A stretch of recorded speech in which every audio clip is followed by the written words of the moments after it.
সিরিয়ায় বাশার আল আসাদের পতনের পর কিছুটা চাপে পড়েছে ইরান। তবে এর মধ্যেই আকাশযুদ্ধের সক্ষমতা বাড়ানোর পথে আরও এক ধাপ এগোলো দেশটি। সূত্র বলছে, নিজস্ব প্রযুক্তিতে তৈরি পাইলটবিহীন যুদ্ধবিমানের সফল ফ্লাইট উড্ডয়ন সম্পন্ন করেছে তেহরান। তবে বিশেষজ্ঞরা এটাকে ত্রুটিযুক্ত বলছেন।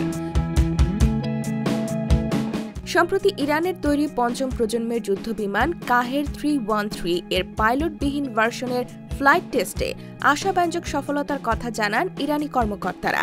এমন খবর জানিয়েছে দেশটির গণমাধ্যম Tasnim news agency. Iran aviation industries অর্গানাইজেশনের ব্যবস্থাপনা পরিচালক জেনারেল আফরিন খাজেফার্দ জানান, স্থানীয় প্রকৌশলীদের দুর্দান্ত সফলতার অংশ হিসেবে কাহের 313 যুদ্ধবিমান চালকবিহীন ভার্সনে উন্নীত করা হয়েছে। 2013 সালের ফেব্রুয়ারি মাসে ইরানি ফাইটার জেট কাহের 313 উন্মোচন করা হয়েছিল। একক আসনের এই স্টেলথ ফাইটার জেট স্বল্প রানওয়ে থেকে উড্ডয়ন ও অবতরণ করতে পারে। এ সময় ইরানের নৌপরিবহনের জন্য একটি সামরিক হেলিকপ্টার তৈরির প্রকল্পের কথাও উল্লেখ করেছেন জেনারেল খাজেফার্দ। তিনি জানান, হেলিকপ্টারটি স্থানীয় প্রকৌশলীরা নকশা করেছেন এবং এটি শিগগিরই উন্মোচন করা হবে।